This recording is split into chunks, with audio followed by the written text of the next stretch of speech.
Bueno, la sesión de hoy va a estar dividida en dos partes. Primero quiero que realicemos una discusión respecto a qué tanto llevan, saben de testing y qué consideraciones tienen. Y segundo, pues yo les voy a enseñar por lo menos los fundamentos de testing de pruebas unitarias en Java. Esto con el objetivo de que vayamos subiendo en la escala y que por lo menos la siguiente clase ya terminemos toda la parte de test para Java y luego pasemos a la parte de test para JavaScript. Entonces, ¿quién me puede decir qué recuerda de la universidad de testing? Habían pruebas unitarias, Más que todo son definiciones. pruebas de black box, pruebas de white box, La clasificación. la clasificación.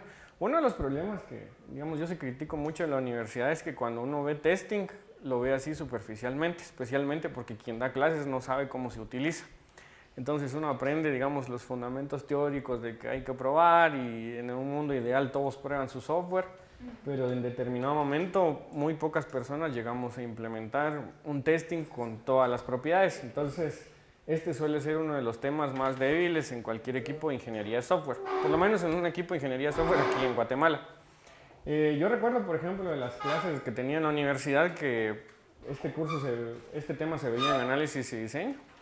Y también se veía mucho en un curso especial que era el famoso curso de SQA. Entonces, ¿alguien recuerda algo de SQA? Yo lo que recuerdo era que eran un montón de slides y un montón de definiciones. Como quality, o sea, aseguramiento de la calidad. Aseguramiento de la calidad. Pero no era, o sea, yo no lo miraba muy relacionado porque, digamos, el aseguramiento ya hay digamos, el testing forma parte de ese aseguramiento, pero no es de que sea solo testing. Exacto. Entonces, hoy vamos a establecer primero que nada las diferencias de qué es calidad, para qué sirve testing, qué cosas involucran calidad que no necesariamente son testing. Entonces, a mí particularmente las clases de SQA, de Software Quality Assurance, sí me gustaban mucho porque decía, bueno, en algún momento yo voy a aplicar proyectos de software. Y bueno, ahí se acabó.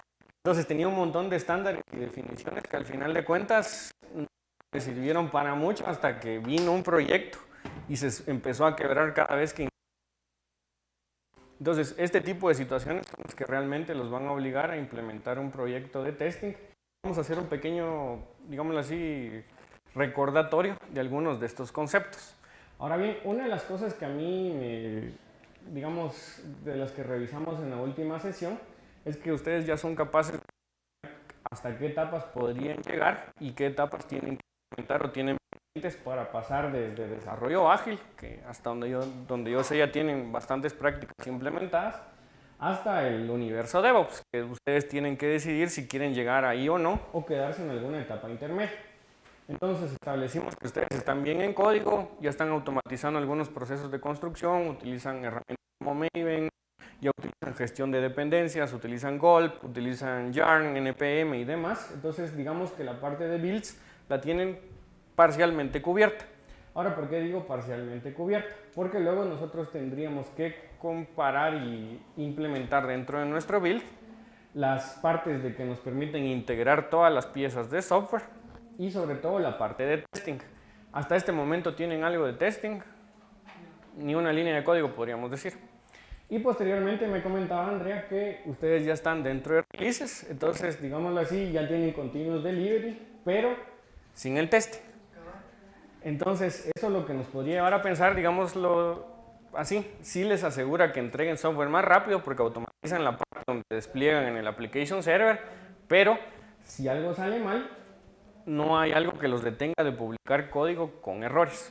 Entonces, de acuerdo a la última discusión, yo lo que les recomendaría es que si lo que quieren es agilizar sus entregas de software, por lo menos traten de que en un periodo a mediano plazo, por lo menos tengan las primeras 5 etapas. Por eso es que nos vamos a concentrar un poquito en testing para que aprendan a programar con tests y ya posteriormente pues, vemos algunas consideraciones de despliegue y de operaciones. Ok, entonces, una de las advertencias que yo tengo que hacer en este punto es que el área de testing es bastante subjetiva. Digamos, hay muchas áreas dentro de ingeniería de software que son subjetivas y que tienen, digámoslo así, escuelas u opiniones, pero donde más me ha costado a mí entender los conceptos es en testing, porque algunas personas dicen, white box es esto, black box es aquello, tengo que hacer smoke test, agile test, que es monkey test, ad hoc testing, y empiezan a dar un montón de definiciones y se inventan sus propias definiciones. Entonces el que yo les voy a dar es un marco general, el cual he visto que la mayoría de equipos de software utilizan, y los que me han funcionado, algunas definiciones que he encontrado en internet. Pero si ustedes me dicen, no, pero yo también aprendí que había super duper testing, probablemente sea cierto, alguien ya lo ha de haber escrito, y yo no me voy a oponer a que alguien opine que eso existe. Yo les voy a dar lo que la mayoría de herramientas en Java y en JavaScript me dicen que existe. Entonces, una de las cosas que hace que las disciplinas de testing sean diferentes es que existen muchos estándares de calidad de software, y como Alicia mencionaba, dentro de esos estándares de calidad de software, testing suele ser una parte bien importante. El tema es que, por ejemplo, CMMI no tiene los mismos nombres que ISO y tampoco tiene los mismos nombres que Six Sigma. Entonces, vamos a discutir un poquito los conceptos, y posteriormente, si en algún momento quieren tener un proceso completo de madurez de software, sepan más o menos que estos conceptos son universales para cualquier metodología. Pregunta, ¿alguna vez han querido implementar CMMI o algo por el estilo? ¿Por qué no lo han pensado, por decirlo así? Esto ya es pregunta de curiosidad, no es pregunta de culpabilidad. Porque siempre va uno matando un pasito a la vez y uno piensa que eso ya es cuando ya lo tienen todo implementado. Los procesos ya están definidos. Exacto. En CMMI realmente lo que se enfocan es en procesos, no en tanto en las herramientas de software. Yo la verdad conozco muy pocos equipos que utilicen CMMI o, por ejemplo, gestión de calidad con ISO. No soy ni a favor ni en contra, pero lo que sí me han dicho es que la mayoría es así demasiada documentación. La documentación obviamente es buena si el equipo tiene alta rotación, si quisieran que una persona que entra nueva dentro del equipo tenga un periodo de aprendizaje corto, pero es algo que va, digámoslo así, a agregar un poquito de burocracia a su proceso de desarrollo. Entonces, ténganlo en cuenta. De momento yo no me voy a enfocar en ninguna de las disciplinas de testing, no es el objetivo de este curso, me voy a enfocar un poquito más en la parte técnica. Ok, ¿quién me dice qué es calidad de software? ¿Qué para ustedes qué es calidad en un producto de software? Cumpla con los requisitos para lo que fue construido. Que cumpla con los requisitos y requerimientos para los que fue construido. Nivel de satisfacción del usuario. Nivel de satisfacción del usuario. Cero fallos. Cero fallos, o por lo menos la menor cantidad de fallos en producción.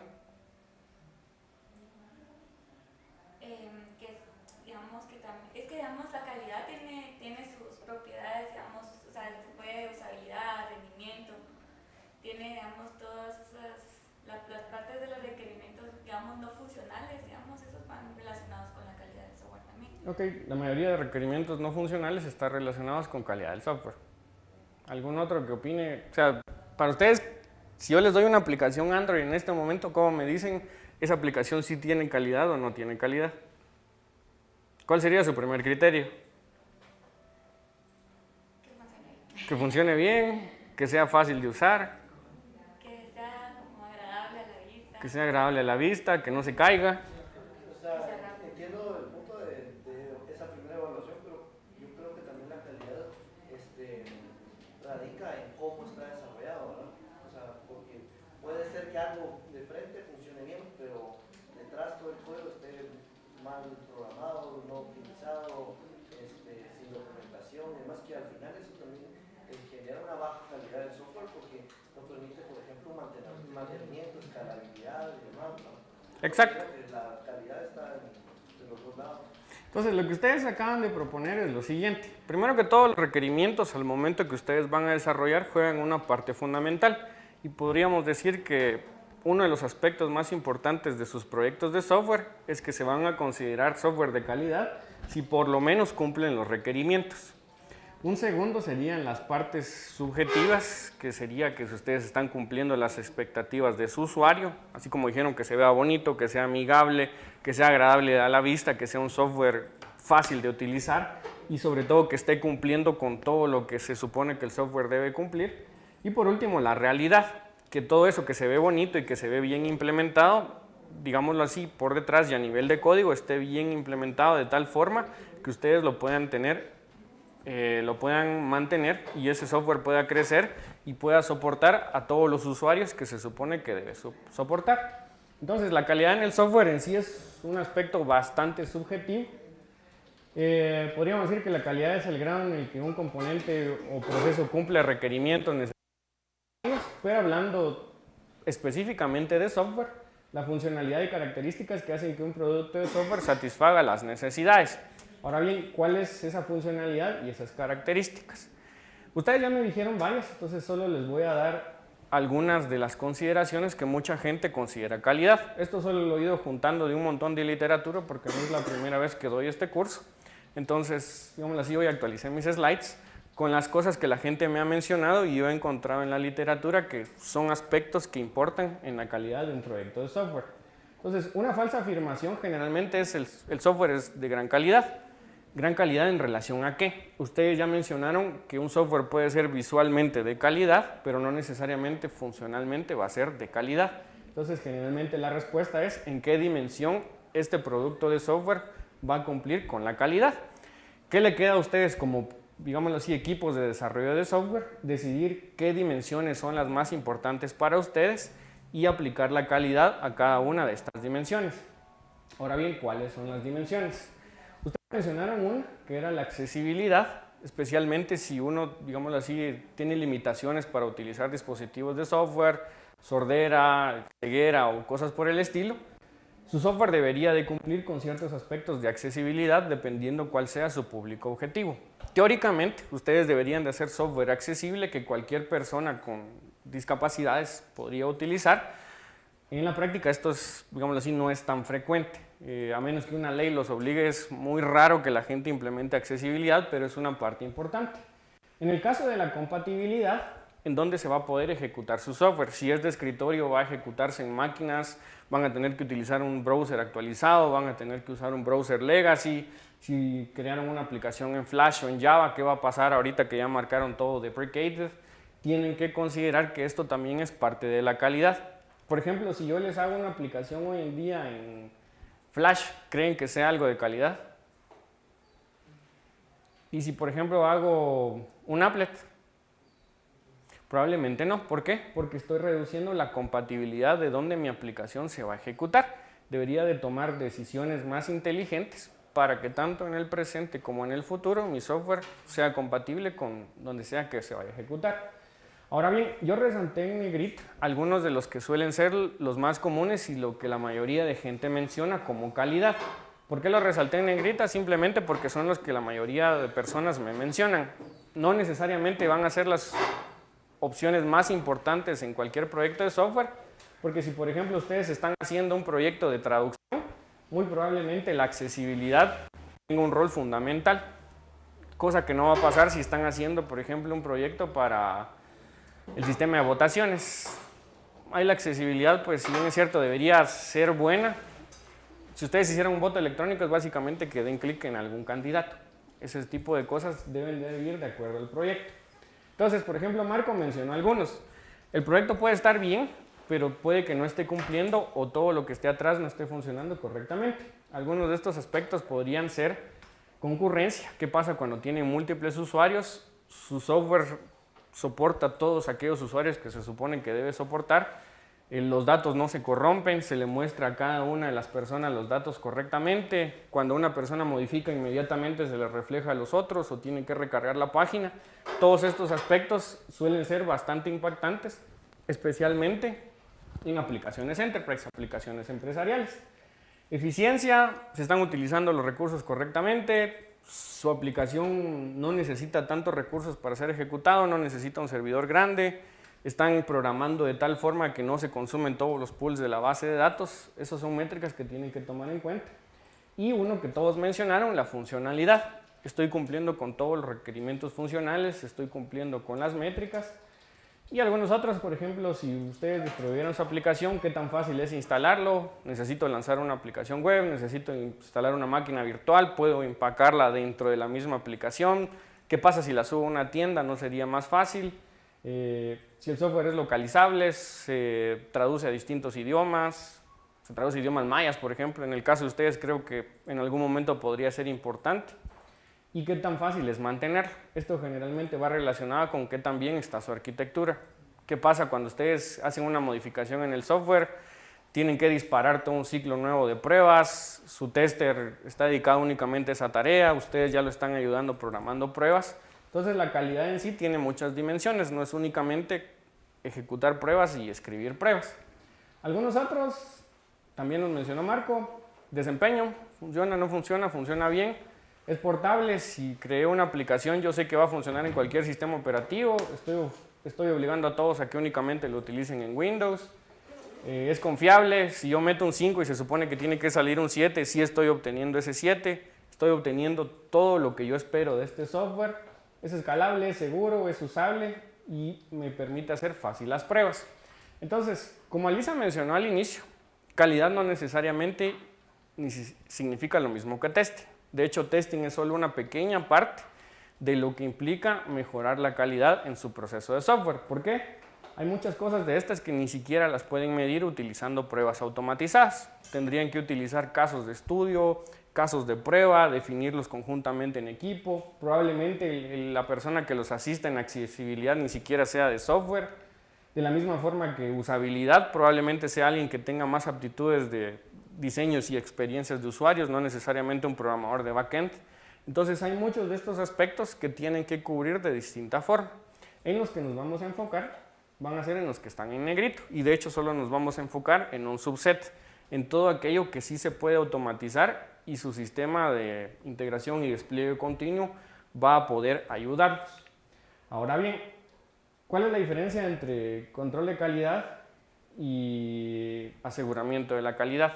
¿Alguna vez habían escuchado estos términos? A ver, Alicia. No, pero...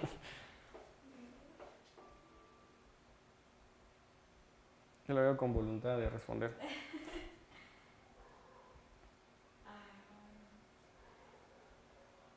No recuerdo la diferencia. ¿Algún voluntario? Yo diría que tal vez el aseguramiento es aquel plan que hacemos para proveer un ecosistema que nos dé calidad en nuestro producto. Y el control de calidad creo que son esas etapas que se van haciendo con el tiempo real para que el plan se cumpla. Ok, aquí tenemos la primera propuesta. Jason propone que nosotros tengamos control, aseguramiento de la calidad a través de un proceso donde todo nuestro ecosistema nos permita cubrir la mayor cantidad de dimensiones al momento que estemos creando productos de software. Mientras que control de calidad probablemente ya lo ejecutemos únicamente sobre el producto y sean todas aquellas herramientas que estemos o los mismos procesos que estemos ejecutando frecuentemente. ¿Alguien más tiene otra opinión? ¿Comentario? ¿Sugerencia?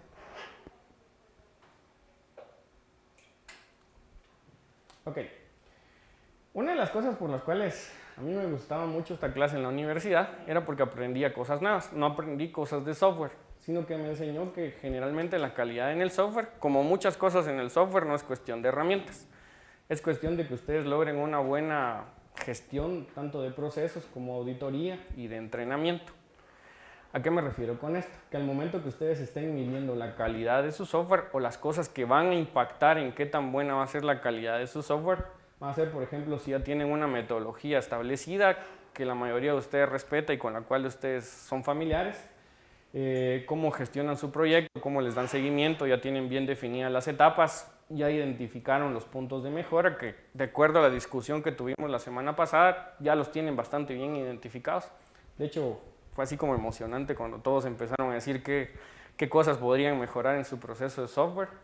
Y digámoslo así, algunos procesos más técnicos como la administración de la configuración, cómo se debería de ver un entorno de pruebas, un entorno de testing, certificación, un entorno de producción, cuáles son sus características, quién lo va a administrar, lo hacen manual automáticamente, qué pasa cuando llega un nuevo desarrollador, cuáles son los estándares, cuál sistema operativo, necesita instalar bibliotecas o no. Esto ya lo tienen bastante cubierto. Y sobre todo cómo toman los requerimientos, cómo hacen sus estimaciones, cómo definen su arquitectura de software. Y aquí es donde entran las pruebas. Las pruebas son solo un aspecto dentro de todo este mundo de procesos que les va a dar calidad en su proyecto de software.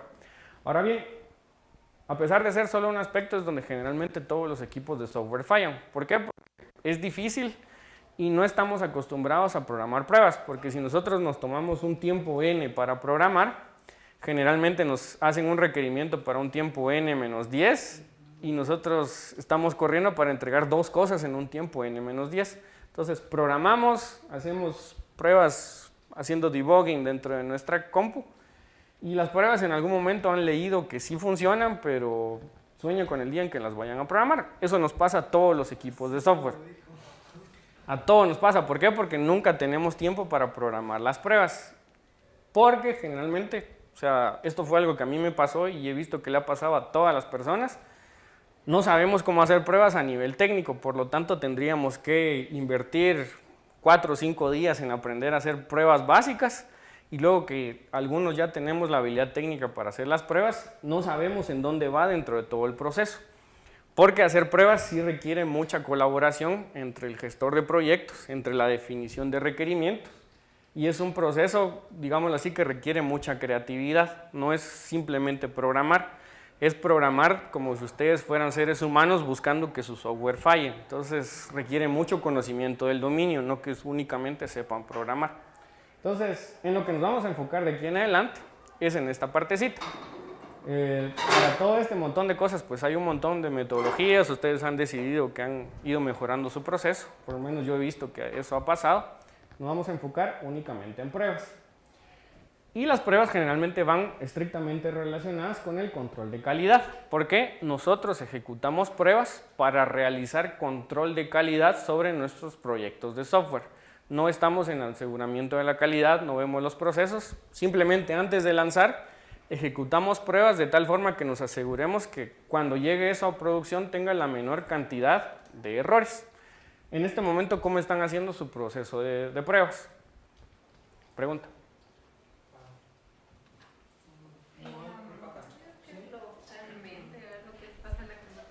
Ok, arrancamos con que cada developer localmente corre su software, ve qué es lo que pasa y, digámoslo así, llega un resultado, mira que más o menos funciona y lo integran a Develop si están utilizando GitFlow.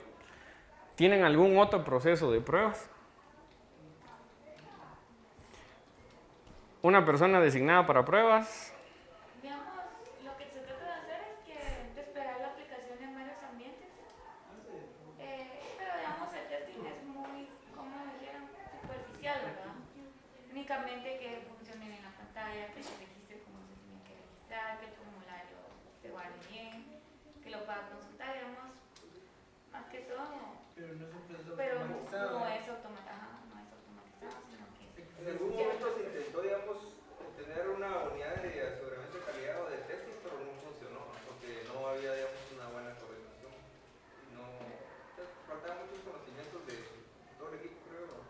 Ok, y dejemos por un lado el factor técnico. ¿Qué cosas fallaron que no estaban dentro del factor técnico?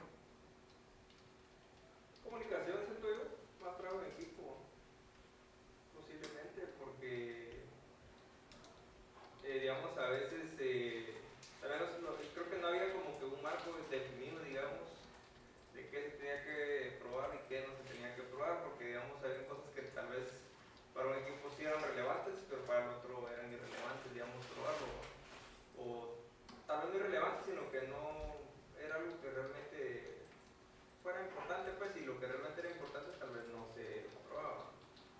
Entonces, al final de cuentas, desde mi perspectiva, no había como que un plan de calidad establecido, digamos, y faltaban procesos, ¿verdad? Porque al final de cuentas, de ahí surge todo esto, ¿verdad? El proceso. Y como no había un proceso definido, entonces no había una forma, digamos, que fuera consistente para generar esas pruebas, digamos. Ok, quedémonos con algo. La mayoría de ustedes ya identificó que más allá de tener o no tener pruebas unitarias, testing, todo lo que ustedes quieran, algo que impacta mucho es la falta de procesos. ¿Qué fue lo que les impide o les impidió implementar estos procesos? Yo creo que más que todo es disciplina. Disciplina, porque digamos en algún momento se intentó definir, se definieron algunos, pero digamos el hecho de estar, digamos, o hacer que todos se cumplan, es lo que digamos también consume recursos, ¿verdad? Entonces tal vez algunos sí lo hacían, otros no lo hacían, e incluso yo mismo a veces no lo seguía, pues, y tal vez yo lo he definido de alguna forma. Pero es más que todo eso, ¿verdad? Que no, la disciplina de no cumplir con lo que se había establecido. también que quieren todo para allá. Entonces apenas... Sí, es que es trabajo, porque ya se puede hacer más trabajo. Ajá, o sea, que lo quieren, entonces apenas da tiempo de uno hacer su prueba de desarrollo. Ujú. Yo generalmente cuando he trabajado en este tipo de cosas, yo veo que se dan principalmente dos escenarios. Un escenario donde lo que impactó fue la falta de procesos y un escenario donde, digámoslo así, ya definieron que alguien iba a ser el encargado de control de calidad, una persona o un equipo incluso. Y el problema con este equipo es que se empezaba a hacer un cuello de botella. Ahora, ¿por qué se hacía un cuello de botella? Porque, digámoslo así, probar o la dificultad de probar un software suele ser exponencial. Porque mientras ustedes están programando nuevos features y se olvidan de todo aquello que ya programaron durante un año, generalmente para las personas de QA, realizar el QA implica probar la función que programaron en enero de 2014, febrero, marzo, abril, mayo, junio. Entonces, mientras más tiempo pasa, cada vez que tienen que ejecutar un ciclo completo de pruebas sobre un producto de software, tienen que hacerlo totalmente. Entonces, ahí es cuando empiezan a darse errores. O sea, ustedes pueden tener sus test cases, de hecho sería obligatorio y fundamental que tengan sus casos de prueba porque algunos tienen diferente visión de cómo debe ser el producto, qué requerimientos técnicos debe de cumplir, pero digámoslo así, ese sería el segundo motivo por el cual la mayoría de equipos de software no aplica pruebas, que con el tiempo se vuelve difícil y la gente de QA, digámoslo así, se aburre de su trabajo. Y el tercero que también mencionó Kenny es que yo he visto que cuando ya hay un equipo de desarrollo de testing y hay un equipo de desarrollo como tal, se empiezan a pelear entre ellos. Porque generalmente el equipo de pruebas, su función es encontrar errores en lo que el equipo de desarrollo ha creado. Entonces se manejan muchos egos, muchos problemas en el desarrollo de software. Entonces, son situaciones que tenemos que discutir y tenemos que advertir porque si en algún momento llegan y ya implementan un proceso total, sepan que van a pasar, entonces tienen que saber cómo manejarlos. Como mencionó Kenny, es mucho trabajo en equipo y sobre todo mucha definición de procesos. Ahora bien, ¿por qué son importantes estos procesos?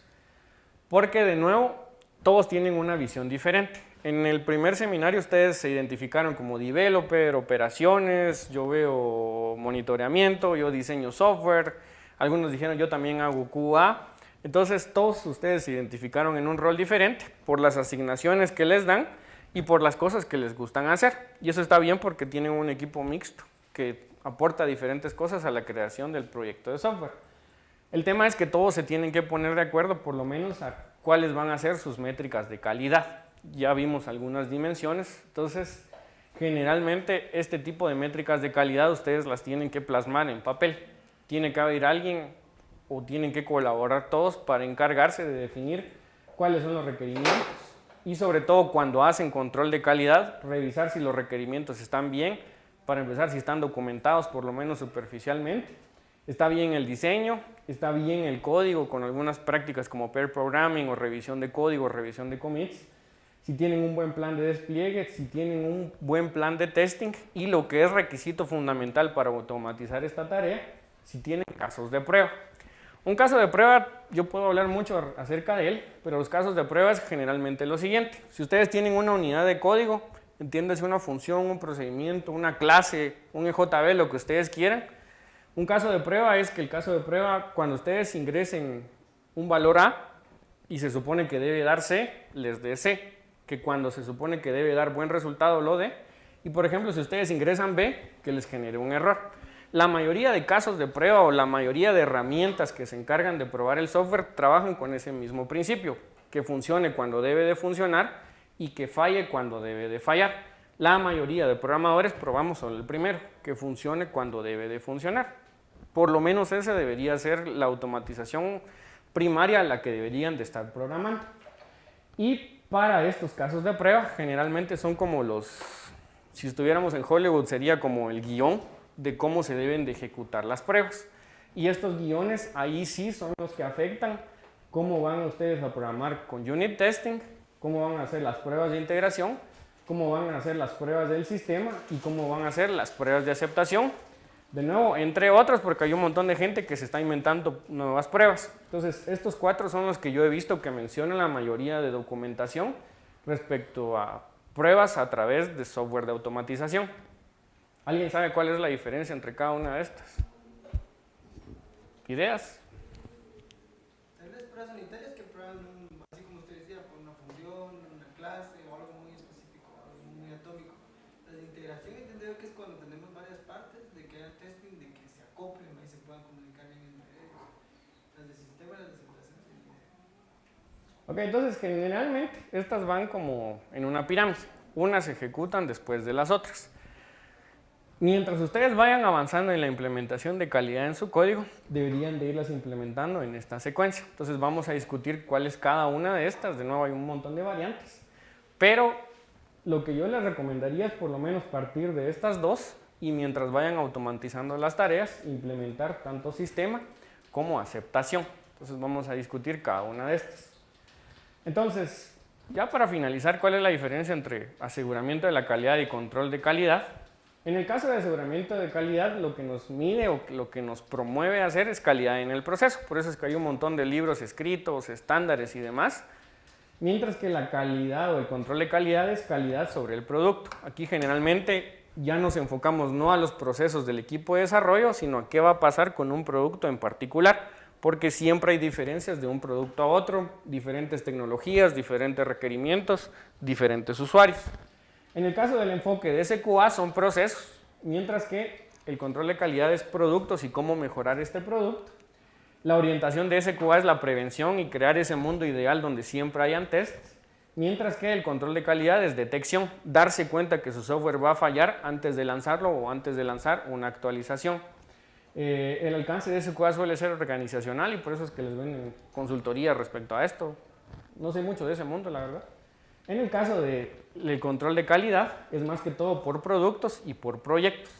¿Y cómo lo hacen o qué actividades deben de cumplir? En el caso de SQA, procesos, auditoría, entrenamiento del equipo, mejora continua, ISO y demás. Mientras que en control de calidad, procesos manuales y automáticos de revisiones y ejecución de pruebas. ¿En cuál nos vamos a centrar? Únicamente en control de calidad, que es el que concierne a la parte técnica del testing. Entonces vamos reduciendo un poquito el alcance. Sin embargo, esto se los quiero dejar como mensaje, no por tener testing van a tener calidad en el software. Ustedes pueden tener un software que tiene 100% de cobertura en todos los tests, pero resulta que los tests nunca estuvieron bien definidos y los requerimientos nunca estuvieron bien definidos, entonces su software no va a cumplir con varias de las dimensiones que acabamos de discutir. O les puede pasar, como me ha pasado muchas veces a mí, que los requerimientos estuvieran bien, el software pues ahí va, se le hizo una actualización y se caía una que otra vez en el día, pero como cumplía las expectativas decían ese software es de calidad, o sea, hay que balancear todos los aspectos. Entonces, una vez enfocados en SQC, ¿qué actividades o en dónde ubicarían estas actividades que acabamos de discutir?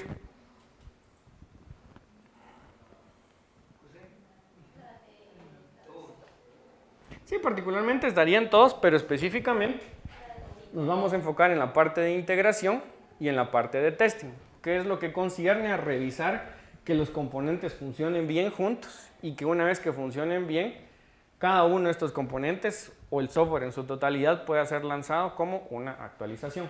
Nos vamos a quedar únicamente en estos dos. Entonces, ¿qué preparación deberían de tener o la mayoría de metodologías les sugiere al momento que están realizando testing? En el caso de las metodologías ágiles, lo que les dice es más o menos lo siguiente. Ustedes alínenlo con Scrum, con cualquier otra metodología que salga de aquí en adelante. Ustedes realizan ciclos cortos de una semana, 15 días o 3 días si las cosas surgen, en el cual ustedes levantan requerimientos, toman diseño, codifican su aplicación, posteriormente hacen un plan de cómo van a lanzar esto. Puede ser algo hablado entre ustedes, van a abrir una ventana de mantenimiento, qué día no es delicado lanzar el software o si es un bug que ya está en producción, bueno, láncenlo lo más pronto posible. Por último, cómo lo vamos a probar o cómo nos aseguramos que medio funcione. Y en el caso de las pruebas, todas estas cosas se convierten en revisiones. Tienen que revisar una vez que han terminado el software, si se cumplen los requerimientos, si su diseño estuvo bien desde el inicio o actualizar su documentación, si su código está bien, está cumpliendo con la calidad, son cosas que se pueden automatizar. si van a desplegar correctamente, automáticamente, ya tienen algo como que lo que les mostré en la clase anterior, que cambié la versión del software y inmediatamente lanzó pasando todas las pruebas. O pueden tener casos de prueba, van a agregar nuevos casos de prueba, los que tienen todavía funcionan.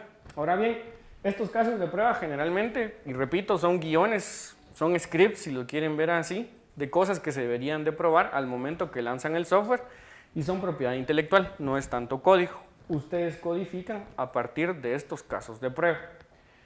Y el testing más o menos funciona así. Este lo saqué de Software Testing Fundamentals. De hecho, aquí hay bastantes conceptos que nosotros vamos a observar en estos slides.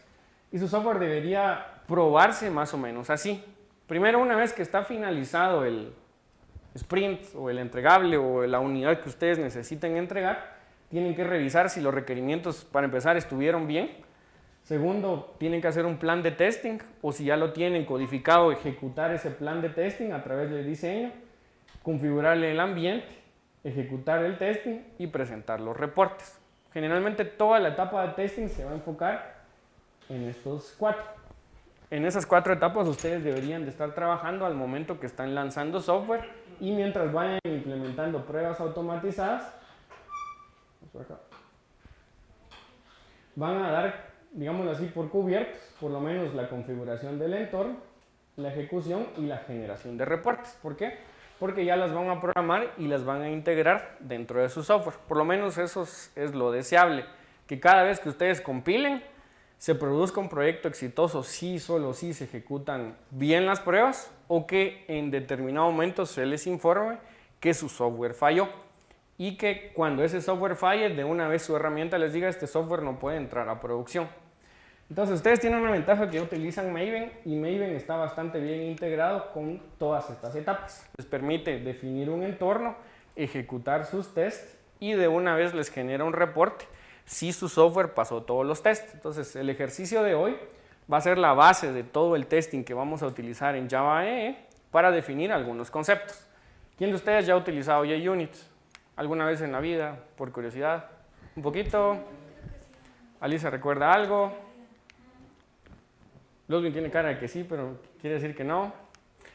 Entonces, hoy nos vamos a enfocar únicamente en una parte, que va a ser el unit test. Entonces, como Jason proponía, las pruebas unitarias lo que comprueban, como su nombre lo indica, es el funcionamiento de cada unidad. ¿Quién define cuál es el tamaño de la unidad? El programador y las políticas del entorno donde esté desarrollando. Por ejemplo, si estuvieran utilizando programación estructurada, podrían probar a nivel de programas, a nivel de funciones o a nivel de procedimientos. Y dentro de la programación orientada a objetos, generalmente se suele probar a nivel de clases y sus derivados. ¿Por qué? Porque a partir de una clase ustedes crean un EJB o un servicio en CDI que se convierte en un servicio dentro de su application server, o a partir de una clase ustedes crean un endpoint en REST, un endpoint en JAX-WS. Al final de cuentas siguen siendo clases y lo que ustedes quieren es comprobar que todos los métodos dentro de la clase funcionen. ¿Cuál va a ser la limitante? Ustedes van a plantear una prueba para una clase y si esa clase tiene integración con otras clases, generalmente se tienen que auxiliar de frameworks para simular esa integración. ¿Qué cosas tienen que utilizar además de frameworks? Tienen que utilizar drivers, tienen que utilizar stubs que son como objetos tontos, también conocidos como mocks. Y esto generalmente tiene que ser desarrollado al momento que ustedes están programando las cosas. Tendrían que ser los developers los que implementan la prueba, ya sea antes o después de que están programando uno de los features. Vamos a discutir ciertas implicaciones de hacerlo antes o después. Ahora bien, hay, digámoslo así, ciertas opiniones de que ustedes no deberían de estar utilizando mocks porque realmente no están utilizando pruebas reales. Si ustedes buscan en internet hay gente a favor y gente en contra y no existe un consenso. Entonces yo lo que recomiendo es, si se ajusta a su equipo, si tengan como política que por lo menos tengan pruebas unitarias. El siguiente nivel sería pruebas de integración. Pruebas de integración sería a través de unidades combinadas. ¿Cuáles fueron las unidades que nosotros acabamos de definir en unit testing? Las clases. Entonces, consecuentemente, El nivel más pequeño en el cual ustedes pueden hacer integration testing es cuando una clase utiliza otra clase como servicio o como dependencia. Si ustedes ven un @inject, un @jb, lo que van a necesitar no es una prueba unitaria, van a necesitar una prueba de integración mínima donde dos clases se comunican. Generalmente se hace a través de interfaces e integraciones y son obligatorias cuando dependen de sistemas externos. ¿De qué tipo? Se comunican a un web service del Vanguard, un web service con el cual ustedes tienen comunicación a lo interno, pero no tienen ninguna definición o no lo controlan ustedes. Y de cualquier forma van a utilizar frameworks y tiene dos abordajes. Pueden programarlos con abordaje white box y con abordaje black box. Ya que los mencionaron, ¿qué es white box y black box?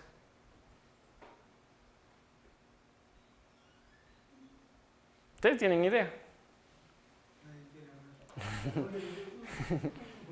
Black box es que tiene una entrada, no sabemos qué pasa adentro y tiene una salida. Exacto, es la mejor definición de black box. Ahí saber qué pasa, pero yo meto un 5 y tiene que salir un 9. Esa es una prueba de black box. Si sale un 10, falló. ¿Qué pasa con una prueba de white box? Lo mismo pero diferente. En white box el objetivo sería, digamos, en white box la diferencia es que ustedes sí conocen el proceso, sí conocen distintas etapas y sí saben por qué caminos debería pasar la información y qué consecuencias debería darse a través de múltiples entradas. Digámoslo así, en el black box lo hacen con los ojos vendados, mientras que con white box ustedes conocen dónde va el camino. Ahora, ¿por qué es importante ambas? En la oficina tradicionalmente, cuando nosotros estamos iniciando proyectos, tenemos a alguien encargado de QA y esta persona ustedes la conocen, es Luis Pedro. Luis Pedro tiene una particularidad que es bien meticuloso al momento que realiza cosas, entonces siempre anda enviando email, siempre anda confirmando, es, digámoslo así, su forma de ser. Entonces nosotros formalmente decimos que es el que más cae mal en la oficina porque es el que nos lleva a control a todos. Y nos dimos cuenta que era una buena persona para testing. ¿Por qué? Él siempre trabaja con Black Box porque ya no programa con nosotros. Entonces él tiene todo el conocimiento del dominio, es el que va con el cliente, pero no sabe cómo funciona. O sea, él solo sabe que si mete un 5, programa una ruta, programa una entrega para mañana, en la aplicación que les mostré, por ejemplo, tendría que hacer un check-in y confirmar que la persona llegó al punto en el GPS. Es bien importante porque cuando uno está programando, uno siempre tiene a programar las pruebas de tal forma que siempre pasan. Las personas que prueban con Black Box no saben qué hay adentro, entonces generalmente siempre lo hacen fallar. Yo sí recomiendo que tengan una persona, por lo menos medio día a la semana, que se dedique a probar el software sin tener conocimiento del dominio. Regresando al tema del integration testing, la diferencia es que aquí ya van a tener las dependencias entre servicios, CDIs, sistemas externos, clientes REST, clientes JAX-WS, y generalmente lo tienen que hacer en conjunto tanto developers como testers. ¿Cuál es mi tip para estas primeras dos etapas? En el caso de las unit testing, prueben únicamente lo que tiene impacto. Formalmente ustedes podrían probar todos los gets y todos los sets. ¿Creen que tendría sentido? Probablemente no, o sea, van a crear un montón de sets. ¿Funciona el objeto? Sí, probablemente siempre iba a funcionar. Tienen que probar cosas que impacten al momento que desarrollan su software. ¿Qué cosas generalmente siempre se prueban? Si van a hacer un endpoint en REST para una aplicación en Angular, prueben todos los endpoints y vean cómo funcionan. Y aquí es donde entra la mayor discusión. ¿Por qué? Porque la mayoría de personas que trabajan en Java EE suele pelearse entre si vale la pena hacer o no unit testing. Algunos, si ustedes buscan literatura, van a argumentar que únicamente vale la pena hacer integraciones. Lo cual es chistoso, porque la mayoría de frameworks de integration testing dependen de que ustedes conozcan cómo hacer unit testing. Entonces, ustedes revisan Spring Testing, Arquillian, cualquier framework de test de integración, dependen de que ustedes sepan cómo realizar un unit test correctamente. Entonces, vamos a ir pasito a pasito. Primero vamos a hacer unit testing el día de hoy y si nos da tiempo, pues ya empezamos con Arquillian. Ahora bien, dejando esto que es la mayor participación de los developers y debería ser una política del developer implementar sus pruebas dependiendo del nivel que ustedes decidan, llegaría el tercero. Estos generalmente lo que prueban es que el sistema funcione bien y esto es sistema versus requerimientos. Generalmente lo tienen que hacer testers como tal y lo deberían de hacer en una forma black box. donde ellos no conozcan cómo funciona el sistema, sino solo conozcan lo que se supone que debe hacer y los resultados que debería de dar. Aquí entran mucho las pruebas end-to-end o de principio a fin, que también vamos a ver cómo automatizarlas, pero un tip para que esto funcione es que los requerimientos estén actualizados o por lo menos documentados. ¿Por qué? Si no llega un documento de requerimientos a un tester que se supone que no sabe cómo funciona por adentro el software, prueba y les va a reportar un bug. Y resulta que los requerimientos cambiaron a medio camino, pero nadie se tomó a la molestia de documentar que el requerimiento sí había o no había cambiado. Y el último nivel, que es el que generalmente todos ejecutamos, es el test de aceptación, donde ustedes ya programaron todos los requerimientos y los van a contrastar con las necesidades reales. ¿Quién les dice si cumple o no cumple una necesidad? El usuario o el jefe. Los dos les van a decir, mira, el software sí cumplió, el software no cumplió. El usuario generalmente no les dice que cumplió. Si funciona no les va a decir nada en realidad. En cambio, cuando falla, es cuando los empiezan a llamar, como en la situación que estaban mencionando al inicio de la clase. Ahí ustedes sí existen y sí aparecen dentro de, bueno, sí había departamento de sistemas. Generalmente esto no se puede automatizar, son pruebas ad hoc. El usuario debería estar involucrado dentro de las pruebas. Y aquí salen dos términos bien comunes en ingeniería de software, las versiones alfa y las versiones beta. Yo generalmente, si ustedes observan en el mundo de código libre, un montón de software se clasifica como beta o como alfa y a veces le ponen las versiones por molestar. Formalmente una versión alfa es algo que sirve para pruebas internas y deberían de utilizarlo únicamente testers internos o personas muy involucradas en el proyecto. Si ustedes ya lo consideran aceptable y beta, podrían lanzarlo a un entorno de certificación y aquí sí tienen que participar tanto como clientes y si no tienen el acceso a ellos, pues alguien que represente al usuario o al cliente. Este es el mundo ideal. Yo sé que el usuario no siempre va a estar, digámoslo así, disponible para probar que todo el software funcione bien, especialmente en instituciones grandes como ustedes. Ahora bien, ustedes ya definieron que era Black Box. Más allá de ser un tipo de prueba, es una técnica de cómo el software debe ser probado. Por eso resalté arriba los títulos. En Black Box generalmente se usa en integración, sistemas y aceptación. ¿Cómo se hace? Pruebo una entrada, veo si la salida estuvo bien o estuvo mal y no sé qué está pasando adentro. White Box, como dijo Marco, es lo mismo, pero no es igual. Pruebo una entrada, evalúo la salida, pero yo ya conozco el proceso, entonces puedo especializar un poco más la prueba. ¿Quiénes lo deberían de hacer? Unitarias, integración y de sistema. Y técnicas ad hoc, también conocida como monkey testing, es cuando el software ya está instalado y ustedes prueban y esperan a que nada se quiebre, especialmente si llega hasta producción. Realmente sí tenía un nombre formal, es ad hoc. Ustedes lanzan, llaman de que hay una nueva versión, deberían de comprobar junto al usuario que todo funcione, pero en la mayoría de los casos aquí el usuario les va a reportar que el sistema se cayó, no está funcionando, le está dando un error, se le cierra la ventana, etcétera, etcétera. Este es el más difícil de automatizar porque ustedes no pueden suponer que un usuario va a aprender a programar pruebas con JUnit o con Batarang o con alguno de estos frameworks que vamos a revisar. Entonces sí tiene un nombre y sí existe, pero mientras más temprano ustedes detecten un bug, más fácil es parcharlo y menor costo les va a implicar a ustedes tanto en tiempo como en dinero. ¿Por qué? Si los developers detectan el bug, ¿cuál creen que va a ser su reacción?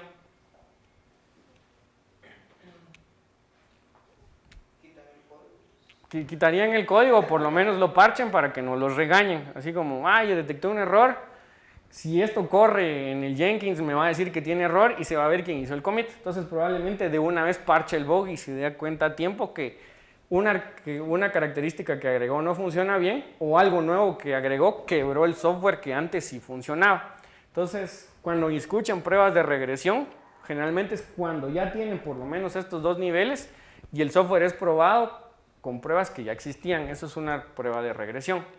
Ok, pasó la prueba unitaria, pero llegó a la prueba de integración. De nuevo aquí quien se va a dar cuenta probablemente vaya a ser primero los developers y luego los testers. Entonces, no han tirado todavía ningún sistema, todo sigue en línea o por lo menos funciona como funcionaba hace una semana. Todavía es algo que ustedes pueden manejar. Una vez lo liberan de integración, cae a sistema. En el caso del sistema ya deberían de crear un entorno bastante parecido a producción, donde ya todo se esté ejecutando sobre un RDBMS formal, sobre un application server formal, que ya lo pruebe un tester como tal. Si él encuentra un bug, es más difícil de resolver porque les tiene que poner un ticket, le tienen que dar seguimiento, tienen que ver si en este release lo van a corregir o hasta el siguiente, tienen que ver si no bloquea su lanzamiento de software. ¿Y qué pasa si lo encuentran acá? ¿Cuál sería el costo? Primero, si lo encontraron en el entorno de certificación, pues estuvo bien, no pasó a mayores, pero si llegó a producción así o si el usuario lo pudo probar hasta producción, generalmente ya es un costo bastante alto porque ustedes ya impactaron al usuario. Y el usuario de ustedes generalmente es alguien que tiene atención al público, que quiere que el sistema funcione, que no quiere que se tarde mucho la atención. Entonces los van a llamar, tienen que gestionar un caso que les puede llevar desde 2 horas hasta un día en el mejor de los casos. Entonces mientras más rápido lo detecten, va a ser mejor. ¿Claros con cuál es la diferencia entre cada una de estas pruebas? Como les digo, esto es bastante subjetivo, pueden encontrar muchísimas más definiciones, pero estas son las que a mí me han funcionado y sobre todo las que aparecen en la mayoría de herramientas que se utilizan tanto en Java como en JavaScript, que son las que vamos a revisar de aquí en adelante. Ahora bien, una cosa que se suele promover mucho cuando ustedes están automatizando su desarrollo de software es que utilicen Test Driven Development. Y lo que busca TDD es darle la vuelta al proceso. Tradicionalmente uno escribe primero el código y posteriormente escribe la prueba. En TDD lo primero que ustedes van a escribir es el test. Escriben un test que falla y su objetivo es escribir el código de tal forma que el test pase. Una vez entregan este feature, vuelven a desarrollar un segundo feature, escriben primero el test. Una vez que el test ya está escrito, todo el test va a fallar y ustedes escriben código de tal forma que el test pase. ¿Qué se garantizan con esto? Primero, tener una política de que siempre hay pruebas. Segundo, motivarse y, digamos así, darse una somatón en la espalda de que ya pasaron una prueba y que teóricamente están alcanzando mejor calidad en su software. ¿Cuál es el problema con esto? Que tienen que conocer todas las herramientas, tanto como unitarias como de integración, para programarlo correctamente. Por eso es que las vamos a discutir.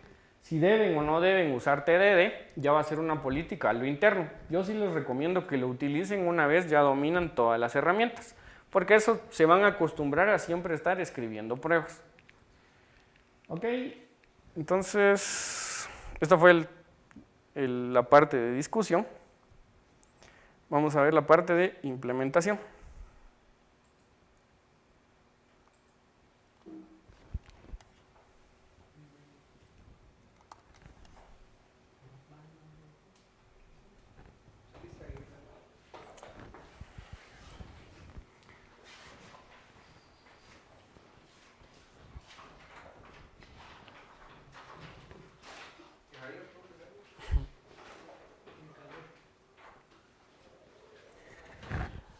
Ya me cansé. Ok. Bueno, antes de empezar con esto, ¿algún comentario que tengan respecto a la parte de testing? Yo sé que hasta cierto punto discutirlo solo teóricamente es medio aburrido, pero créanme que si ustedes no entienden la diferencia entre cada uno de estos conceptos, cuando estén revisando las herramientas y una herramienta les diga, esta herramienta está diseñada para hacer test de regresión en la etapa de integración, todas las herramientas y toda la documentación menciona los conceptos así como los acabo de decir. Entonces tienen que tener claro para qué sirve cada cosa. Especialmente, como vieron la gráfica en la sesión anterior, hay muchas herramientas para aplicar tests dentro de un montón de lenguajes de programación y dentro del mismo lenguaje de programación. Entonces, antes de pasar a los tests de integración, yo me voy a enfocar únicamente en pruebas unitarias. ¿Por qué? Primero, la mayoría ha utilizado JUnit o usaron versiones anteriores de JUnit hace mucho tiempo. Y segundo, tengo que discutir algunos conceptos. Realmente hacer pruebas unitarias para Java EE es bastante parecido a hacer pruebas unitarias para Java normal. Solo que tienen que aprender a utilizar ciertas herramientas. Entonces vamos a ir discutiendo poco a poco.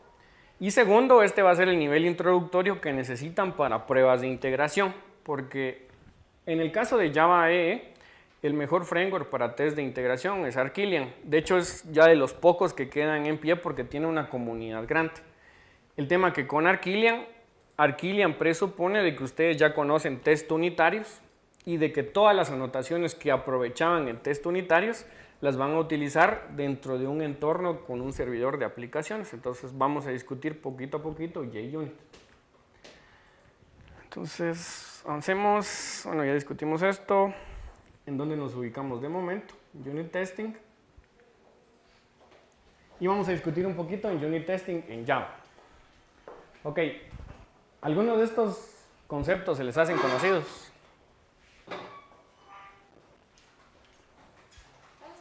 Ajá. Conocidos. O que alguna vez los han leído. Creo que nada de eso usé JUnit. Arquillian en algún momento intenté aplicarlo, pero no tuve éxito. Arquillian intentaron usarlo. ¿Cuál fue el problema que encontraron con Arquillian? Solo que mencionaste que presupone que tenés que saber JUnit, ¿no? Ujú. Y los containers que en ese momento solo estaba, creo que trabajamos con embebidos nada más. Y no me acuerdo, creo que estaba un poco, no estaba muy maduro porque estaba el de, no me acuerdo cuál lo estábamos usando, pero intentamos usar como que uno remoto, digamos, no un embebido. Y por ahí fue donde nos trabamos un cacho. Entonces, igual por el tiempo ya no da como que más chance de seguirle metiendo a investigar y a documentarse, ¿no? Ok. Entonces, generalmente, y de nuevo repitiendo, la unidad mínima que ustedes van a tener para un unit testing en un lenguaje de programación orientado a objetos es la clase. Por lo tanto, ustedes van a probar a través de los métodos y o a través de las propiedades a las que tengan acceso, que generalmente son las propiedades con un calificador public o con un calificador default, si estamos hablando de Java, o un protected si tuvieran herencia, por ejemplo. Sin embargo, y dentro del mundo de unit testing podríamos decir que este ya es un problema resuelto en Java. De hecho, en Java fue uno de los lenguajes de programación donde mejor se resolvió, y la mayoría de lenguajes hoy en día tienen algún parentesco con la forma en la cual se hace testing en Java.